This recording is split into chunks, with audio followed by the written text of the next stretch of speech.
اور 32 میں ارشاد فرمایا من قتل نفسا بغیر نفس، جس نے کسی بھی جان کو قتل کر دیا حالانکہ وہ جان اس لائق نہ تھی کہ اسے قتل کیا جاتا، یعنی اس کا کوئی قصور نہیں. بغیر نفس مراد یہ کہ وہ قاتل نہیں، وہ قاتل نہیں، ایک ایسے شخص کو قتل کر دیا جو قاتل نہیں، یعنی قصاص کے طور پر اگر کوئی شخص قتل ہو جاتا ہے قصاص میں، بدلے میں، کہ ایک بندے نے کسی کے خاندان کا کوئی فرد مارا ہے، قتل کیا ہے، اور وہ اسی قاتل کو قتل کر دیں تو یہ ایک الگ حکم ہے کہ اس پر قانونی طور پر، عدالتی طور پر پہلے ہی قصاص کا حکم لگ رہا تھا، بدلے کا حکم لگ رہا تھا. میری بات سمجھے گا؟ جی.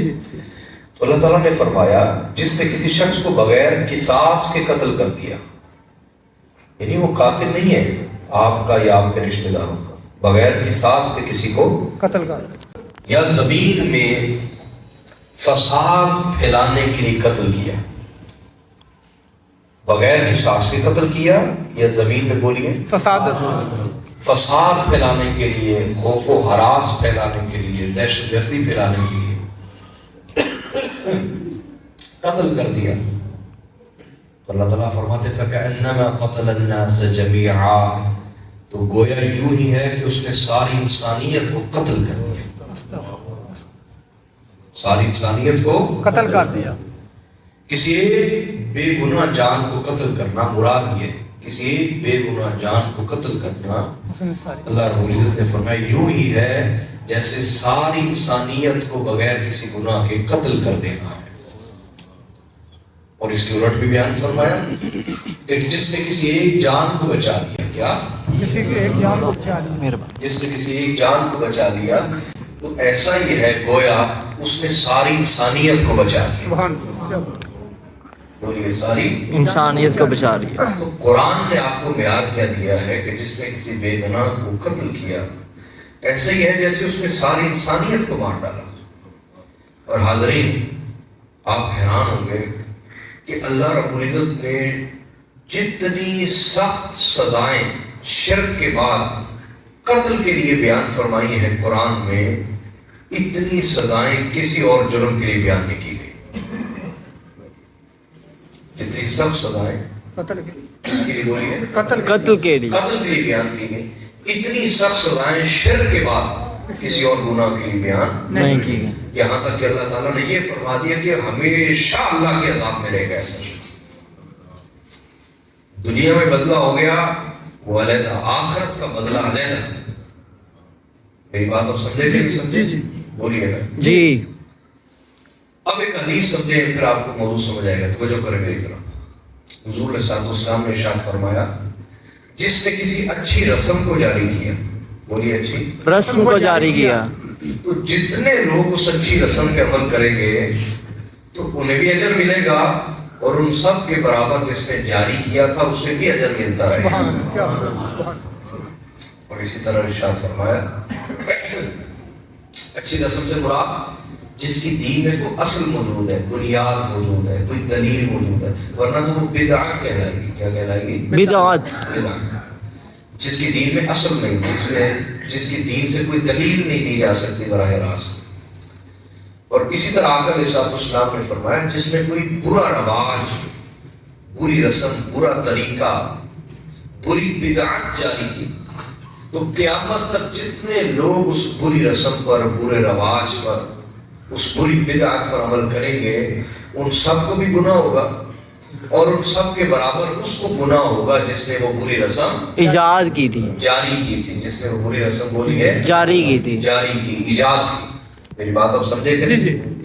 اسی طرح آقا علیہ الصلوۃ والسلام نے مثال بیان فرمائی. یہ صحیح مسلم کی حدیث ہے، یہ دونوں مشکات المصابیح میں موجود ہیں. آقا علیہ الصلوۃ والسلام نے ارشاد فرمایا کہ قیامت تک جو بھی قتل ہوگا، کیا قیامت تک جو بھی قتل ہوگا، قیامت تک جو بھی قتل ہوگا ہر قاتل کو بھی اس کی سزا اور گناہ ملے گا، اور ہر قاتل جتنا گناہ اور سزا قابیل جو آدم علیہ السلام کا بیٹا تھا، جس نے قتل کو ایجاد کیا اور پہلا قتل کیا اور یہ رسم بری شروع کی، قابیل کے نام اعمال میں بھی ہر قتل شمار کیا جاتا رہے گا۔ اللہ، وجہ کیا ہے؟ وجہ یہ کہ اس نے قتل کی بری رسم کو جاری کیا، قتل کی بری رسم کو جاری کیا۔ میری بات آپ سمجھ رہے کہ نہیں سمجھ رہے؟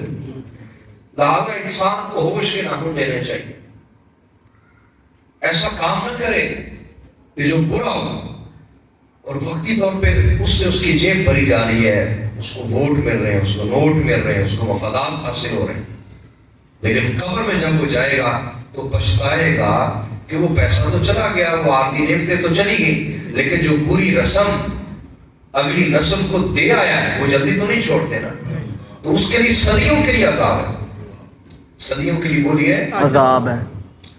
میں ایک سوال کرنا چاہتا ہوں آپ سے۔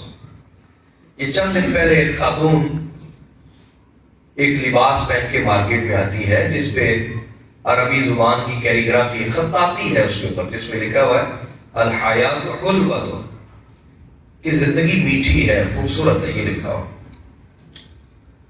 اب کیا ہوتا ہے، اس کو دیکھتے ہی اب معاشرہ ایسا تیار کیا گیا تو یہ حالات بنے نا، کیا خود بخود تو نہیں ہو سکتا، لوگ خود بخود تو ایسے نہیں ہو سکتے، ایک طبقہ ایک گروہ ایسا بنایا گیا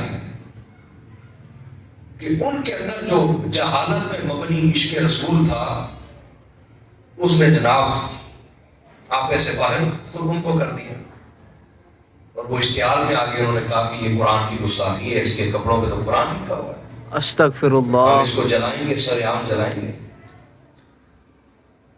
کسی کا بھلا ہو جس نے پولیس کو بلا دیا اور پولیس درمیان میں پڑ گئی، بلکہ میں نے تو ویڈیوز دیکھی ہیں کہ وہ پولیس کے ساتھ بھی بدتمیزی کر رہے ہیں، لوگ بدتمیزی کر رہے ہیں۔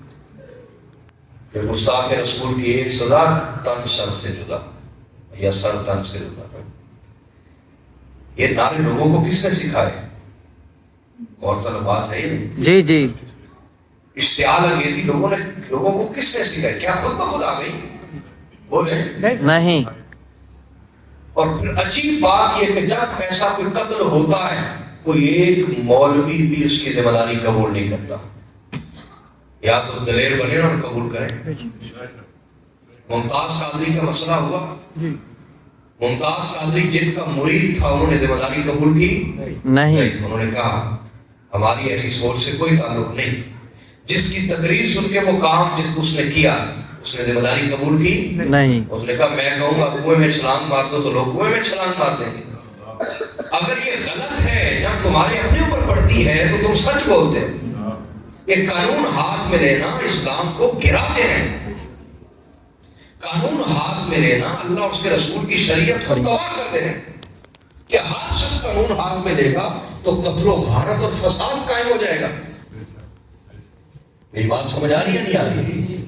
جب کوئی قتل ایسا ہو جاتا ہے اس پر کوئی ذمہ داری نہیں قبول کرتا، کہتا ہماری ایسی تعلیم نہیں، حالانکہ لوگوں کو باقاعدہ پچھلے 15 سال سے تعلیم دی جا رہی ہے۔ آپ دیکھیں 10-12 سال سے باقاعدہ یہ تعلیم دی جا رہی ہے، مار دو، اڑا دو، گرا دو، تباہ کر دو، یہ کر دو، یہ کر دو، دی جا رہی ہے دی جا رہی ہے، لیکن جب ایسا معاملہ ہوتا ہے اس وقت کوئی ذمہ داری قبول نہیں کرتا۔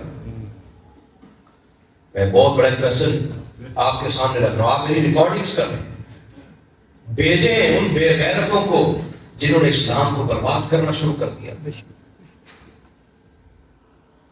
جب آپ کوئی قتل کرتے ہیں نا اسلام کے نام پر، ناجائز قتل، آپ کا کچھ نہیں جاتا، یہ لولا لنگڑا قانون صرف غریبوں کے لیے، وہ ایسی تنظیموں کو ہاتھ نہیں ڈالتا، کچھ بھی نہیں ہوتا، لیکن اسلام کا بہت کچھ چلا جاتا ہے، اسلام کا اتنا کچھ جاتا ہے کہ آپ کو اندازہ نہیں۔ آپ رسول اللہ کے نام پر نہیں کرتے، رسول اللہ آپ پہ لعنتیں بھیجتے ہیں ایسے لوگوں کے اوپر جو رسول اللہ کے نام پر فساد پھیلائیں، رسول اللہ کے نام پر ناجائز قتل کریں۔ میری بات آپ سمجھے؟ تو ایسے لوگوں کا کچھ بھی نہیں جاتا، نہ ہوا ہے پچھلے 10 سال کی میں تاریخ ابھی آپ کے سامنے رکھ دوں گا، لیکن اسلام کو بہت کچھ ہوا ہے، یقین جانیے اسلام کو بہت کچھ ہوا، بہت نقصان پہنچا ہے، اور بالخصوص جب آپ اسلام کے نام پر فساد پھیلاتے ہیں، آپ کو تو کچھ نہیں ہوتا، اس ملک پہ کس نے پوچھنا ہے؟ جب طاقتور ایک تنظیم ایسی حرکتیں کرے تو کس نے پوچھا؟ قانون تو غریبوں کے لیے. ارسطو نے کہا تھا دنیا کا سب سے بڑا جھوٹ کیا ہے؟ دنیا کا سب سے بڑا جھوٹ کیا ہے؟ کہا دنیا کا سب سے بڑا جھوٹ یہ کہ قانون امیر اور غریب کے لیے برابر ہے. Practically this is the biggest fake fraud ہے. عملی طور پر جھوٹ ہے. عمل کے میدان میں آپ ہزاروں سالوں کی تاریخ اپنے سامنے رکھیں. یہ دنیا کا سب سے بڑا جھوٹ ہے. پاکستان میں بھی ایسے ہی جو حق اور سچ قرآن نے دیا ہے وہ کتابوں تک محدود ہے. باقی عملی طور پر نہ یہ مذہبی طبقے میں آپ کو نظر آئے گا، نہ سیاسی طبقے میں، نہ سیکولر طبقے میں آپ کو نظر آئے گا.